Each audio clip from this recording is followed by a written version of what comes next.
Hello everybody, welcome to the Eternal Spoiler Breakdown, now with an official spoiler of our own. We're going to be going over the spoiler cards for today, and then we have our own official spoiler for a new fancy cat that we will be letting out of the bag in just 1 second here. First things first, let's go over the cards that were released today. First off, we have Casualties of the Cause, which says, deal 1 damage to one of your units, and 4 damage to an enemy unit or site. It is a slow spell at 2 in red, so basically this is a card that will nuke basically any site that you want to nuke, while also allowing you to do nasty, terrible things. But you do have to have some amount of board presence, and you do have the slight drawback of having to basically have a unit down and damage that unit very slightly, which in red can be a bit of an issue, since a lot of times the unit that you will have down might be something like an Oni Ronin or a Pyro Knight, or maybe something that is just within the range of Torch, or is very close to being within the range of some other ability. Casualties can put you in some awkward positions, but since it's very, very good at just solving the site problem very quickly and allowing you to continue on with your aggro, that's particularly powerful. And the other thing about it is that it is a card that you can use to trash units and destroy units, which is a very fancy setup. Basically, yeah, it is a decent amount of damage to unit for 2. You get to kill most things that have 4 health or less, which is something that Fire is not typically very capable of getting into, and that adds a lot of flexibility to Fire's overall game plan. Like, it's pretty aggressive on that front. You can do some pretty wild things with it. It also triggers Renown on your units, so you can use it to pop off Highland Sharpshooter to get a +3/+2. You can throw it on Hojin to get that lifesteal bonus. You can do it with a lot of interesting Rakano stuff, and I think it adds a lot of power to that deck in particular.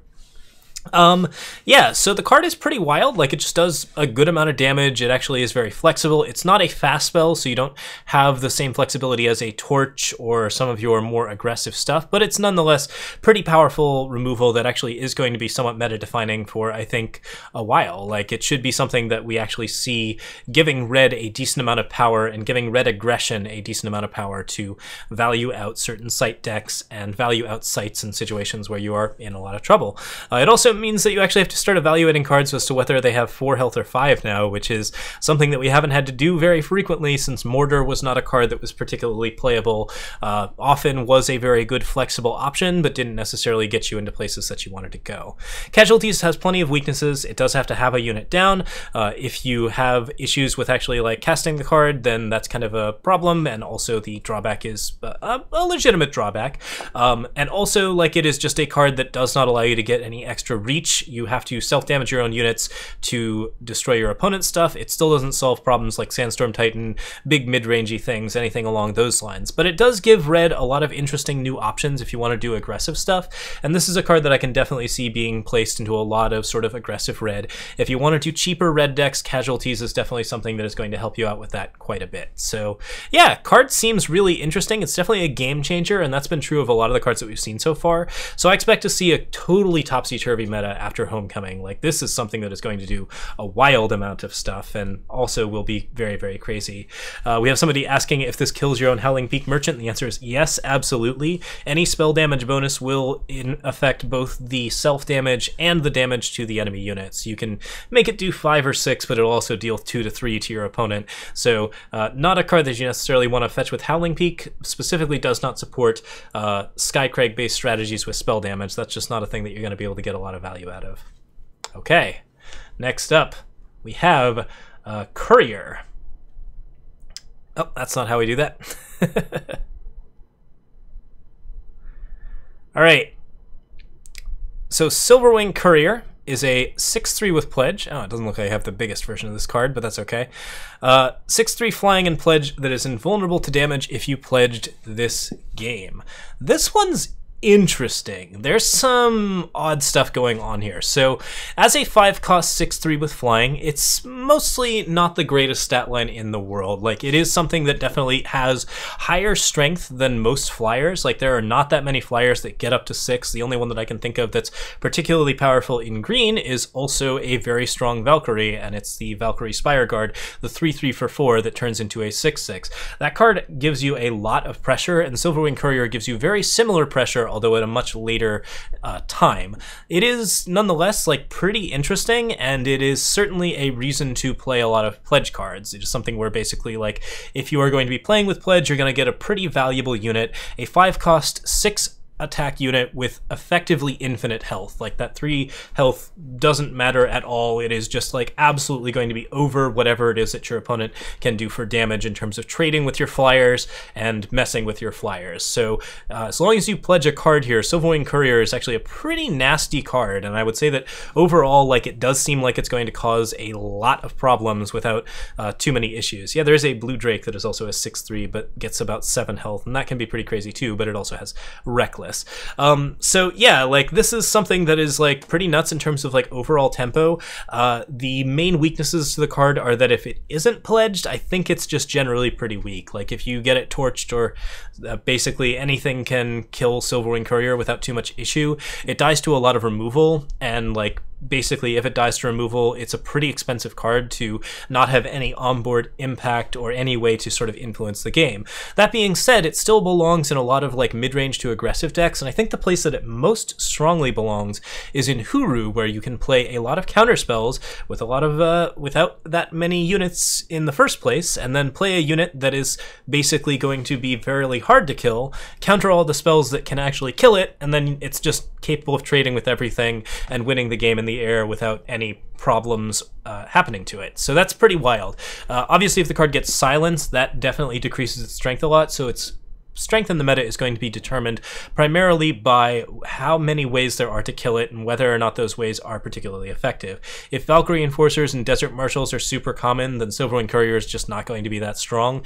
But right now, neither of those cards are super common. Not a lot of cards are playing Silence. Transform effects are expensive enough to at least trade evenly with Silverwing Courier, and a lot of the removal cards can be easily countered with some blue stuff. You can use Roland's Choice to give this card Aegis, of course. You can give it Aegis with Protect or Svetch's Bravery. This card carries weapons super well. It carries a lot of interesting stuff. It is just a really, really good Voltron setup that's a little bit expensive to be setting up for Voltron, but if you are willing to build the deck around it, I think you can do some pretty wild stuff. The requirements are not that slim. You have to build a decent amount of pledge units, of which there seem to be quite a few good ones, and you can build that in tricolor if you want to, because we now have tricolor pledges that are going to be pretty strong. You then have to have some amount of weapons or ways to actually keep the card protected. Basically anything with Aegis, any type of counterspell, and if you have those two things, then Silverwing Courier will win the game on its own, which I think those two things are not too hard to put in a deck, so we might actually see Silverwing Courier put into a couple of lists.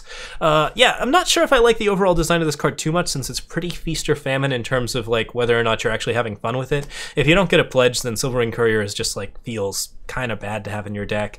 If you do get a pledge, it's amazing, and it's really, really interesting and fun to play with. So like, it's kind of a thing where after you determine your initial draws, if you have 4 Silverwing Couriers, it's a question of whether or not you've built your deck well enough to have that initial pledge every turn, or if you're just going to be like, now I have 4 dead cards in my deck and I don't feel particularly strong about that.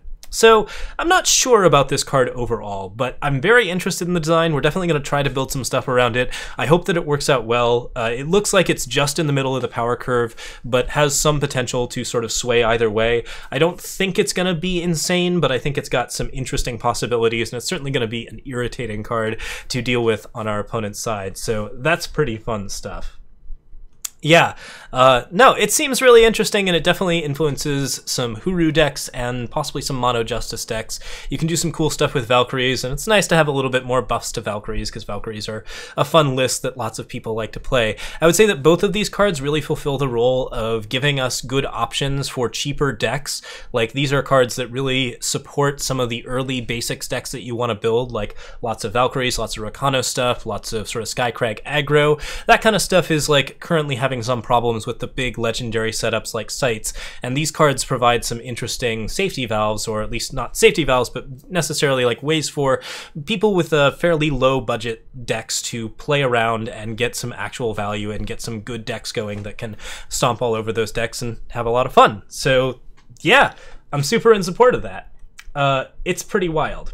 Okay, so that brings us to our last card of the night and our spoiler for the evening, which is, we're going to take the cat out of the bag and show you our very flexible familiar.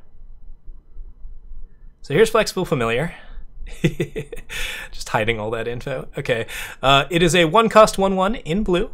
Always nice for a blue to have some decent little tiny cards. As a Renown ability, transform Flexible Familiar into a random unit with the same cost as that spell or weapon. A very adorable kitty. So yeah, this card is just a cute Renown trigger in a lot of interesting ways. If you're playing it with Renown decks, it seems like it's going to be perfectly fine in most of those lists. As a 1-cost 1/1, it doesn't have a lot of influence on its own, but it carries spellcraft weapons particularly well because it basically takes whatever weapon that you're putting on it and makes it the card into a better value upgrade without a lot of issues. I would say this card is just adorable enough to like be ignored most of the time. People may want to kill it, but it's pretty unlikely that like there's a lot of value in trading with it, because like if you are actually spending your best removal on your opponent's 1/1s, then your opponent is generally going to have some better, bigger things later on, particularly in Renown decks in blue, because then you have access to cards like Quinn, Lone Wanderer, which I think is a deck that really likes this particular setup. The random transform ability does mean that the card is probably not going to be competitive on like a tournament level, but I would say that on like a standard rank level, this card will probably get you enough value most of the time to be relatively playable and have a lot of fun with. Like, I think it's just going to win a decent amount of games just with what you're doing with it, and if you are playing good weapons on it, you can do some pretty wild stuff. It's a good carrier for Dramatist's Mask, which I have recently discovered is really, really fun in Renown decks and works really well with Renown decks. It's a good carrier for any type of big weapon, any type of big spell. Like, if you want to throw like an augmented form on something like this, then it'll first transform the familiar into a random unit and then give that unit +6/+6. If you throw a mirror image on this, you'll get a random 3-drop and a copy of it. There's a lot of really, really cool things that you can do with this kind of thing, and if you're playing like big spellcraft stuff and interesting Renown decks, this card just slots right in there. So the main thing that I would say that this card does is make Renown decks really fun, and I'm just totally wild about that. Like, that is just like a really interesting concept, and Flexible Familiar seems to be doing exactly the kind of things that you want to be doing. So yeah, you've got your own little kitty cat that turns into a random thing that is not your little kitty cat. It's familiar, but not too familiar, but not too not familiar. And I would say that, like, overall, that seems like it's not a bad thing to have. So the main drawbacks to this, of course, are that it does not really function on its own. Like, as a 1/1 for 1, if you don't Renown it, then it doesn't have any sort of particular value. So like, this is something that you do have to play in a Renown deck, and it's also something that you have to play in a Renown deck that is very focused around getting those big weapons or spells out and actually getting some good benefits from it. That being said, you can do some interesting aggression with it. You can even like use Unstable Form on it to make a 3-drop very, very quickly. So a Flexible Familiar into an Unstable Form into an Unstable Form gets you a 4-drop on turn 2, which is pretty interesting because you upgrade the unit into, oh wait, never mind, I'm lying. It turns into a random 1-drop and then it turns into a random 2-drop. I'm just being a crazy person. It's all good. We started looking at this card half an hour ago. But nonetheless, like, this is something where you basically get to do some really, really cool stuff with sort of aggressive blue nonsense. And if you want to play like just like Flexible Familiar into a Crown Watch Longsword and just see where that takes you on the aggro front, I think go for it. That's something that really has an interesting style to it and could be very, very fun. It makes you look a little bit deeper at 2-cost spells that trigger Renown, and that's something that like might actually be really interesting in an aggro style Huru deck. I think that like playing Reinvigorate or what's the other card? The +1/+1 for each unit. I'm sure I'll think of it. Barrel Through is another good option. Basically anything where you actually are getting like a little bit of extra damage on it, that's pretty strong. This card also plays really, really well. Yeah, it's Strength of Many. This card actually really plays very, very well with any type of Amplify spell, particularly Bottoms Up. Because if you throw a Bottoms Up on this thing, then it's going to just turn into the biggest possible unit that you can currently play, and then it's going to get a huge attack bonus, which will probably help out a little bit. Can be pretty crazy. So yeah, look at Amplify cards for this list. Look at any sort of like flexible stuff that you can play on different turns, and then you can use Flexible Familiar to control that randomness and get you cards that you particularly want that are actually fairly tempo efficient, and that's something that definitely makes it pretty risky. So yeah, this is a decent amount of little extra power to blue. It's nice for blue to have 1-drops that people actually have to kill. Currently, the way that blue functions with 1-drops is they play 1-drops that just can't be killed, like the 2/1 that has Aegis, and then you play some other stuff that's like in red. But if you're actually giving your opponent stuff to focus on in the early game, then you can potentially get away with a little bit more in the late to mid game. So either you get your cool Flexible Familiar or you get your cool 3 or 4-drop later on, which is pretty fun stuff. I think that's an interesting style, and yeah, I could see this card being played in some like Skycrag to Rakano lists.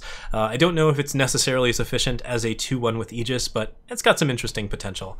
Mostly though, I think I like this card for Renown focused blue, red, green, which is to say if you can get yourself a little bit of Quinn deck going, then I'm totally down with it. That's an awesome deck. They're like an awesome hero, and I'm really excited to see some cool stuff happen with them.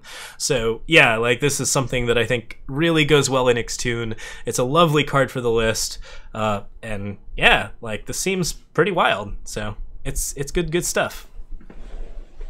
So that's our spoiler breakdown for the day. We're gonna go back to our Twitch streaming now, but I hope you guys enjoyed this adorable kitty, and we will be back with more spoiler breakdowns if there are any, or we'll be back with some videos on the set. That'll be pretty fun stuff. See you guys then, and the YouTube folks, thank you for watching.